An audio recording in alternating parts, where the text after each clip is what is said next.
Hello po, magandang tanghali po sa inyo dyan, sa ating mga kaibigan, mga kapitbahay, mga barkada, mga kabarangay. Ito na po tayo, meron po tayong magandang pag-uusapan tungkol po doon sa ating mga athlete sa Pilipinas, yung mga nakasama sa Paris Olympic, yung mga nakakuha ng gold medal. Binabati po kayo, saludo po sa inyo lahat. Proud na proud po sa inyo. Lahat po ng athlete natin na pinadala ng Pilipinas sa Paris Olympic, na yung pagbula nakakuha ng gold medal hanggang sa bronze, at yung mga hindi naman nakakuha ng bronze, okay lang yun, proud pa rin ako sa inyo dahil at least papano kasama kayo sa Paris Olympic. Malay nyo, balang araw makakuha rin kayo ng gold. Yun lang po yan, practice lang. At higit sa lahat kay Carlos Yulo, proud ako siya, biro mo back to back gold medalist ka. Saludo ako sa iyo, Carlos. Kaya po pala, nais ko lang po paalam sa mga ating kasi hindi nyo na itatanong, mga kaibigan. Ano rin po ako, sports-minded din po ako. Ang hilig ko po maglaro ng basketball. Dati rin po ako naglaro ng basketball noong araw. Hilig ko po yan. Naglaro po sa basketball ng kabataan ko, nung high school ako, sa Itbulaga, sa Summer League ng Itbulaga noong araw. Matanda ko anong year of 1983 o 1984. Alang, talo, kasi medyo masyadong bata pa ako nun. Pero okay lang, diba? At least, paglaro ko sa TV, sa Itbulaga. So, yun lang po, sinasabi ko lang po sa inyo. So, dito po sa bansang Dubai, nasa Sharjah po ako, sa Sharjah, wala na ako sa bulo sa Sharjah. Ang trabaho po rito, lifeguard. Pero po ako, isa po ako swimming instructor, certified po ako. So kasi ganito yun, ang babahagi sa inyo, yung tinuruan kong bata rito, dito sa building na to, magkapatid, Iranian, tinuruan kong mag-swimming. Itong magkapatid na to, yung bunsong lalaki, lemya, lembot. Tapos yung kapatid naman na babae natin, panganay, medyo may panganay, may katigasan ng ulo yung konti. Tapos kinausap ako ng tatay niya na kumari do, turuan ko mag-swimming dahil hindi marurunong. Wala problema, turuan ko ako mag-swimming, wala problema. Tinuruan ko. Kaya itong bunsong anak na yung lalaki, lembot, lalamya, hindi siya active. Sabi yan, lampayatot, ganun. Tapos yung panganay naman, may katigasan ng ulo. Tinuturuan ko sila 3 beses sa loob ng 1 linggo. Dahil po turo ko sa isang bata, 1 oras. May 2 bata sila, may 2 oras. 2 oras yung sa tubig yun. So tinuruan ko. Maganda yung improvement, maganda yung progress ng bata. Maka 10 session, 9 o 8 session o 9 session na kami. Nagulat yung tatay. Ganda turo mo sa anak ko. Proud ako sa'yo, sinabihan niya.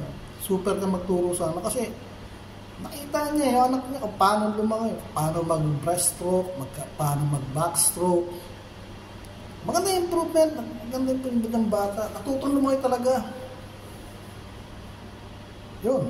Kaya natuwa yung bata, dahil tatay sa nanay sa akin, dahil niya naging active yung bata, hindi daw kagaya ng dati na lembot. Hindi siya active. Pero ngayon, kung makikita niyo yung bata, pag sinabi kong freestyle. Freestyle siya, alam mo siya. Backstroke. Backstroke siya. Sa akin, kinatuwa pa ng magulang doon kasi dati, pag hindi makakaya sa pool, hindi niya alam paano ang technique. Sa kasagatan ng swimming pool, sa akyat ka, hindi niya makakuha, nahirapan siya. Saan ginawa ko, ganito ang technique niya, tinuro sa kanya. Ganyan ka muna sa gutter ng swimming pool, tapos isunod mo yung isang paa, sampang mo rin sa gutter, tapos ipus mo yung katawan mo, makakatot yan. Ginawa ko, tinuro sa kanya, ganyan, ganyan mo, taas mo. At tapos, akit ka pa ganun. Ayun, akit ng bata, tapos pinaulit ko sa kanya 3 beses. Ayun, nagawa niya, so, natuwa yung nanay, ay tatay sa akin, galing na, tapos, tumatalon na yung bata, katakbo ng maya, so it means naging active siya. Maganda yung progress ng bata. Good development sa mga bata, diba? So sa mga nanay, sana, sa mga magulang natin, sa mga magulang dyan, yung mga anak po ninyo, yung mga anak po natin, mga bata, supportan po natin sa sports, sa mga sports para mag-up maging active sa larangan ng sport. Para hindi sila mano sa droga at may iwasan din yung gumawa ng hindi maganda. Para balang araw. Dati yung mga bata dyan sa Pilipinas, mga athletic. Di po ba? Mas maganda yung madulong ka sa sports kaysa sa droga. Sa ngayon, nakikita ko doon sa isang lugar sa Maynila. Biro mo, yung mga sasakyan, mga tracking doon, ninanakawan. Hindi maganda. Magdanakaw yung bata, napapabayaan na, napapariwara yung mga bata. Pagkatapos susunod nun, mag-hold up na, magnanakaw na, droga na, papatay ng tao. So, pangit. Dapat hanggat bata pa yung mga bata, yung mga anak ninyo, turuan nyo, maging active sa sports. Supportahan natin. Lanas sali natin sa mga sangkong kabataan, di ba? Sa mga barangay, sa mga SK. Sali nyo ron. Kasi sa mga barangay, sa lugar natin, may mga basketball eh. May mga palaro pang barangay, kaya ng basketball, chess, badminton, yung mga pa-tournament, volleyball, yung mga babae. Kaya sali po na supportan nyo po yung mga anak nyo para mag-athletic din. Maging active, no? Kasi pangit sa tao, yung walang alam sa sport, lelembot. Hindi ka maging active nun. So, kagaya ito, yung kinukwento ko sa inyo kaninang dalawang magkapatid na to, maganda improvement nila, maganda yung maging progress, maging active sila. So, naisip ko na ibahagi ito sa inyong mga magulang na supportan natin yung mga anak natin, kaya ninyo na nagsumali sa mga sports activities sa inyong barangay. Kaya sa eskwelahan, yan. Kami nung araw, may kami tinatawag na entrance, basketball. Tapos yung mga babae naman, mga school kami, sila, volleyball. May palaro pa kami just nung araw eh. Sa amin, kasi sa eskwela naman sa Caloocan meron doon basketball court. So, meron mo oval, sa loob mo may oval. Nagkakaroon dyan kung minsan ng mga palaro, mga competition, sports competition. So, ganun gawin natin. Ikayat natin yung ating mga anak na sumali sa mga sports activity sa ating sa mga barangay o sa mga eskwelahan. Supportan po natin sila. Nang sa ganun ay maging active sila. Baka bakit na ba yun? Dati ang araw, Pilipinas, kikilalanin na ang bansang Pilipinas, maraming athlete siya, mahusay. Di po ba? Kaya nga sa basketball, nakakulang tayo sa ito. Si Kai Soto, number 1 sa atin yan. Mahusis Kai Soto, 7 foot and 3 inches. Tangkad. Pero sa ngayon, marami ng mga batang tumatangkad ngayon sa atin.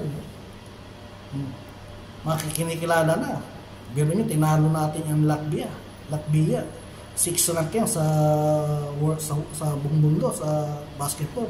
Tinalo ng Gilas. So it means, nagkakaroon tayo ng improvement pagdating sa sports. Di po ba? Kung magturo ko ng swimming, talagang dibdiban talaga yung turo ko. Talagang hindi ko tinitigilan yung bata hanggat hindi nakaka-float. Kasi kailangan, pag tinuruan kong bata, pag naka-floating na ito sa tubig, ang madali ko na makukuha yung diskarte para makalangoy siya ng freestyle. So ganun na.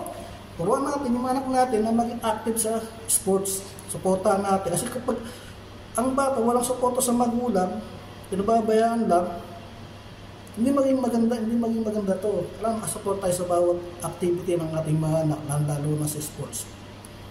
At may iwasan pa yung masamang gawain. May iwasan pa kung ano mga bagay na hindi maganda.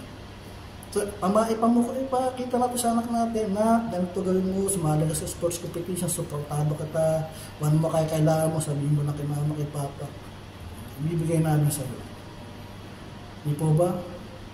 So, yun lang po, gusto ko lang po sa yun lang po na ibinahagi ko sa inyo na kailangan yung mga anak natin, ikayatin natin sa sports competition sa ating barangay o sa eskwela. Nang sa ganoon ay maging active sa lahat ng bagay. So, yun lang po. Maraming pong salamat. Bye-bye!